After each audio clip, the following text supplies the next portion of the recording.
For Donald Trump, there was the purchase of the $12.6 million Scottish estate and the $79.7 million for golf courses in the United Kingdom, not to mention the $16.2 million for the Northern Virginia winery. All in cash. For Michael Cohen, it was the lucrative day in 2014 when he sold 4 Manhattan buildings for $32 million, 3 times what he'd paid for them less than 3 years before. Recent days have been filled with a seeming tidal wave of fresh revelations from the spiraling investigation around Donald Trump's ties to Russia, particularly around suspicious financial transactions involving Trump fixer Michael Cohen, who appears to have used the same shell company LLC to pay hush money to porn star Stormy Daniels, collect 6- and 7-figure consulting deals from companies like at. The subtext of many of the recent tales, from Donald Trump's massive cash spending spree to Cohen's $32 million flip of New York real estate, it is that the atypical transactions are worthy of greater scrutiny. After all, why was the self-proclaimed king of debt suddenly waist-deep in cash and on a spending spree in the midst of the global real estate crash? Where was Cohen's money coming from, and where was it going?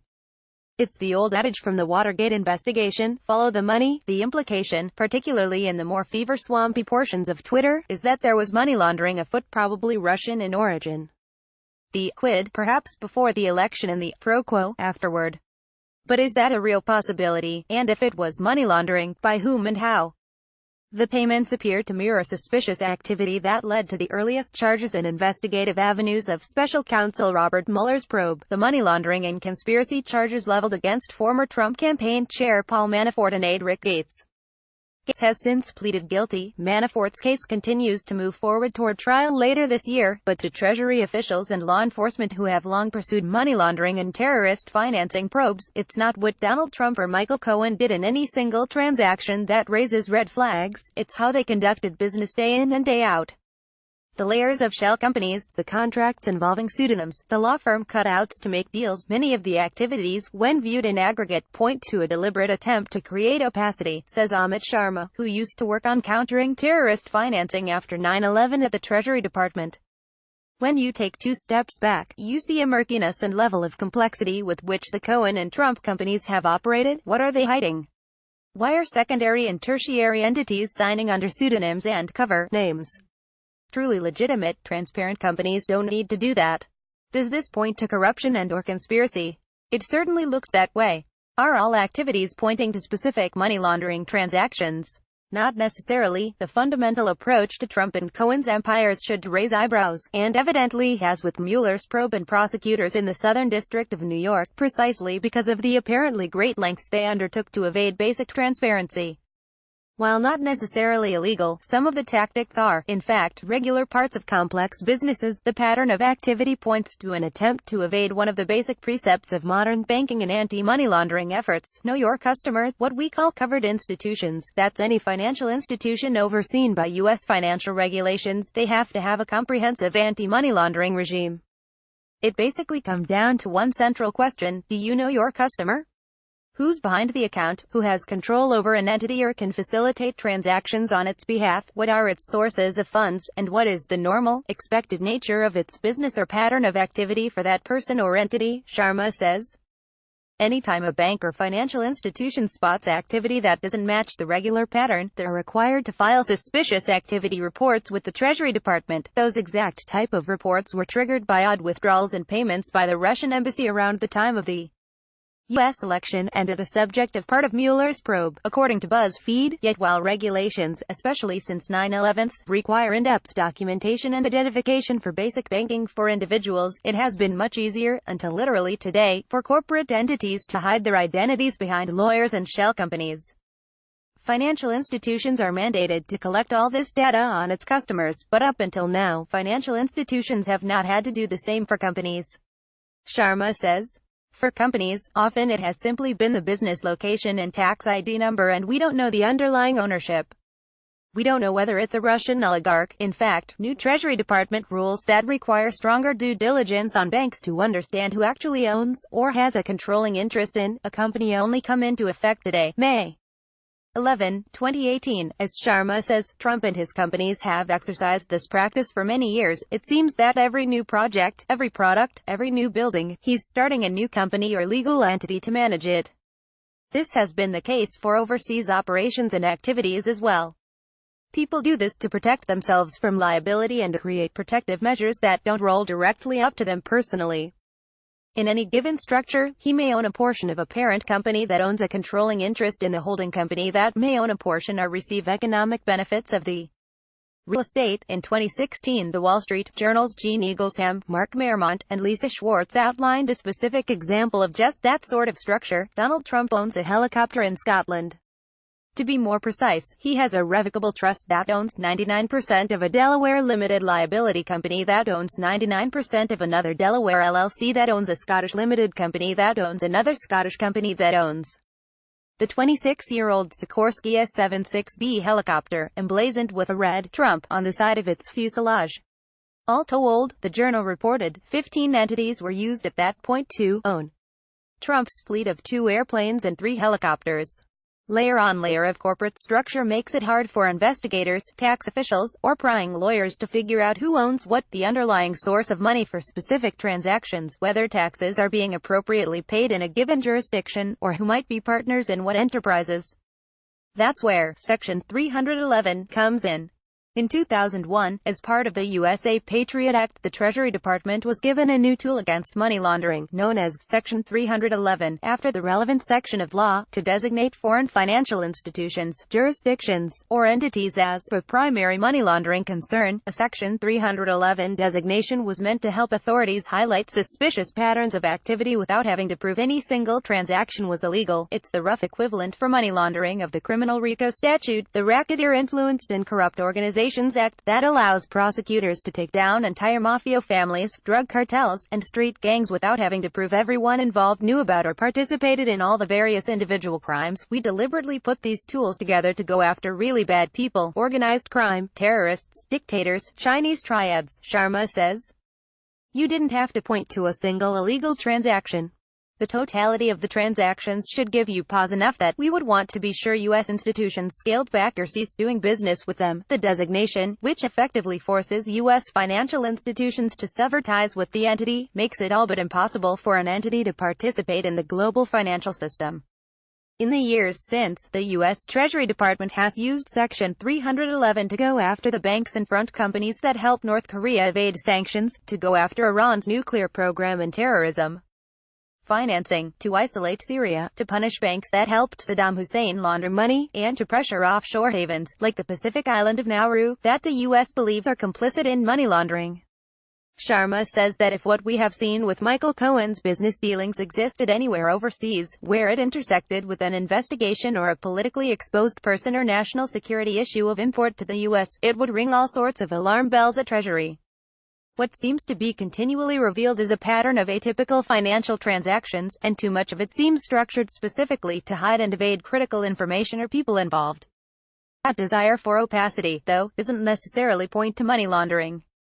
A specific charge of money laundering requires that the initial funds be traced to a so-called predicate, a recognized serious crime. It could be fraud, smuggling, selling high technology, proceeds of child pornography. There are hundreds of predicate crimes in the United States. The global standard is all serious crimes, explains former Treasury agent John Cassara. The complexity of tracing money all the way through the financial system, from a legitimate asset back to a crime, or vice versa, makes these cases some of the most challenging investigators undertake. These are very, very difficult cases. It takes a lot for the investigators, the prosecutors, the U.S. attorney to understand, Cassara says. Part of the reason the cases are so tough is that there are plenty of other, known illegal reasons wealthy people create opacity, including to minimize taxes, to limit personal or corporate legal liability, or to shield assets in divorce proceedings. The truth of the matter is that the global financial system is simply too large for officials to look at very closely. Money laundering is a huge, literally physically huge, problem. Illicit drug sales in the United States alone are estimated at around $60 billion to $100 billion a year, which translates, Cassara says, into about 20 million physical pounds of currency, far too much to be moved easily or spent easily. The bad guys have a logistics issue. They want to try to get into a bank or non-bank financial institution, so they can spend it, he says. Globally, the International Monetary Fund estimates that between 2 and 5% of the world's gross domestic product is laundered money from illicit activity. The number I normally use is the total is in the range of $4 trillion to $5 trillion, about the amount of the entire federal government budget, says Casara, who spent 26 years investigating such cases and has written multiple textbooks on anti-money laundering efforts. Given that scale, the hard work of thousands of investigators and tax officials the world over amounts to a drop in the proverbial bucket. Authorities only seize or charge about 1% of suspected money laundering cases. By any measurement, we do a terrible job of enforcing this. Casara says, I have the utmost respect for my colleagues, but if you just compare the bottom line with the results, as financial crime expert Raymond Baker used to say, total failure is just a decimal point away. That shockingly low level of enforcement helps explain how Manafort's scheme, which Mueller's team says involved more than $18 million, funneled through entities that include Oriental rug shops just a few miles from the Treasury Department itself, ran undetected and unprosecuted for so long. Each year, the Treasury Department fields upward of 18 million pieces of financial intelligence, including more than 2 million suspicious activity reports from banks and financial institutions, far more than it can effectively process. Globally, there are 145 foreign financial reporting centers, like the Treasury Department's so-called FinCEN, its intelligence and enforcement unit, which translates into tens of millions more reports and warnings. It's relatively easy for even large-scale financial crimes to hide in that mountain of evidence. Your inbox was always full. Casara says. Today, Casara says, money launderers have to be incredibly stupid or incredibly unlucky to be caught. Since 9/11, the amount of financial intelligence has grown exponentially, so bad guys are taking steps to evade those efforts. Casara says. But what's the point of buying, say, $934,350 in Oriental rugs, as Manafort is alleged to have done, or buying luxury condos in London, as Russian oligarchs are said to be fond of? How exactly do money laundering schemes work? While it's easier to grasp how to hide cash at the street level, like in Breaking Bad, when Walter White purchases a cash-intensive car wash and simply cooks the book to show he's washing more cars than he is, money laundering at the global level follows the same three-step process. Step 1. Placement. The first challenge is simply getting the money somewhere into the global financial system, which is often easier said than done.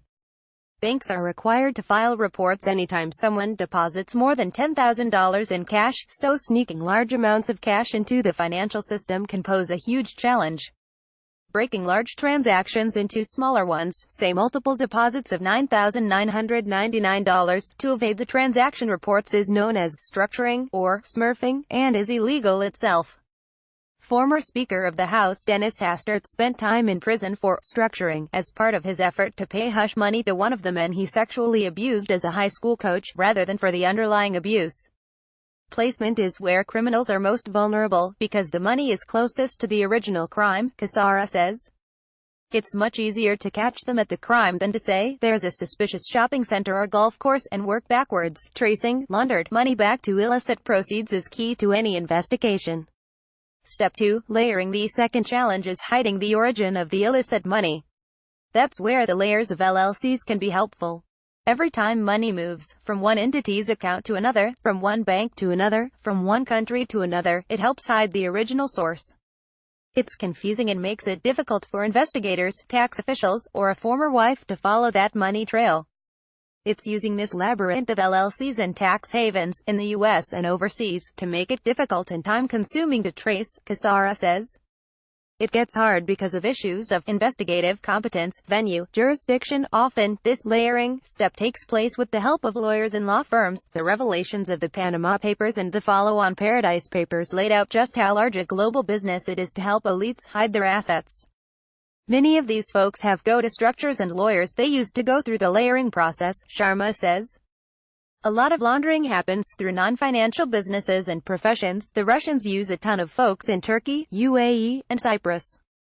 That fact pattern is well known and long-standing. While the Panama and Paradise Papers revelations focused primarily on overseas entities and tax havens, the United States is actually one of the worst global offenders. The so-called Delaware company structure is notorious for its lax documentation and opacity, as NPR's Planet Money found out when they set up shell companies in Belize and Delaware in 2012. Step 3. Integration. Once the money is in the global financial system and its origins properly obfuscated, the final challenge is making the money accessible, that is, integrating it into the legitimate economy. At the high end of money laundering, this often means purchasing real estate. Real estate is a big issue for money laundering and has been for a long time. Kasara says, if you've got a condo or a shopping center or a golf course, the money has already been placed, it's already been layered, it's the final stage, integrated. The authorities aren't going to look at that. Once you see property, in whatever form it is, it's assumed that's good, that's a legitimate investment. Large-scale money laundering, like what corrupt regimes or oligarchs need, requires, like any good investment portfolio, a well-balanced portfolio. If you've got that much money, you need diversification. Kasara says, you're going to put so much into gold, so much into stocks, so much into golf courses. By that point, they're many steps away from illicit proceeds. Real estate is particularly attractive for money laundering because of the large numbers involved. A single large transaction to purchase a golf course, a luxury condo, or shopping center is an easy way to make a whole lot of money look legitimate at once without raising any eyebrows with banks or regulators. It's also a good way to evade so-called capital controls, which limit, for instance, the amount of money Chinese citizens can transfer out of the country. The goal in such efforts isn't necessarily to have access to immediate cash. Sometimes the end goal is simply to own a physical asset. Parking illicit gains from corrupt regimes, including Russia or China, in luxury real estate in the West is a common pattern because it historically holds value and, if you're the buyer, you only trigger taxes by selling, not with the initial transaction. Real estate tends to hold its value. Luxury real estate typically even goes up. It's a great way to preserve it without losing it, Sharma says. Such absentee owners, more interested in parking their assets than actually occupying a residence, has led to the phenomenon of what locals call lights out London, entire luxury buildings or wealthy neighborhoods where hardly anyone is ever home. More than 85,000 offshore shell companies own British real estate, and one report last year found nearly $6 billion worth of properties owned by politicians and public officials with suspicious wealth. Similar concerns have been raised about Libyan purchases in Dubai, Chinese purchases in Vancouver, and Russian purchases in Miami, among other cities. It's such a problem in New York real estate that the Treasury Department is moving to end anonymous all-cash purchases. And then there's the Oriental rugs. Perhaps the oddest part of the lengthy, detailed indictment of Paul Manafort is the nearly $1 million he evidently funneled through various antique rug shops. As Adam Davidson wrote at The New Yorker last fall, it's hard to imagine a person who spends $12 million over 6 years but only shops at a handful of stores, and nearly always happens to have a bill that ends in multiple zeros: $107,000, then $20,000, then $250,000. At an unnamed men's clothing store in New York, Manafort spent $32,000, $15,000, $24,000, and other multiples of 1,000. For money laundering experts, this fact alone would be cause for suspicion. It is extremely rare for even a single purchase to end in 3 zeros. The rugs and clothing appear to be an example of what officials call trade-based money laundering, using physical goods to evade currency reporting limits. There are, after all, only 3 ways to move money around the globe: through bank transfers, through cash, or through physical trade. I argue that trade-based money laundering is actually the largest of the 3 money laundering ideologies, but it's the one we've done the least to enforce. Kasara says, when a buyer and a seller are working together, the price of an object can be whatever they want it to be. It could be pens, it could be gold, it could be carpets. The reason it's so effective is that global merchant transactions is in the tens of millions of dollars a day. Try to find the suspect transaction in that sea. It's relatively easy for a determined money launderer to falsify invoices, either inflating or deflating price, with the willing cooperation of a commercial partner, like an Oriental rug store, where you purchase a rug that's worth $5,000 for, say, $20,000 and the store owner returns the difference to you in cash. Or buy a rug worth $20,000, and buy it from Shop A for $5,000 and sell it to Shop B for the full price. The difference becomes all clean money. I sold those rugs to another shop. That cash from Shop B, paid to me, is effectively washed, Sharma explains. That so many of the transactions and behaviors of the Trump business empire and Michael Cohen's empire appear to hew so closely to the well-known patterns and stages of money laundering deeply troubles Sharma. It falls into fact patterns that we've seen in other areas of Russian and Eastern European organized crime, he says. We're staring at a government that goes right to the top, that engages in very way of doing business and the exact same fact patterns that we set these tools up to combat. That's mind-boggling to me. More Trump. Garrett M. Graff, at Vermont GMG, is a contributing editor for Wired and the author of The Threat Matrix, Inside Robert Mueller's FBI. He can be reached at garrett.graff@gmail.com.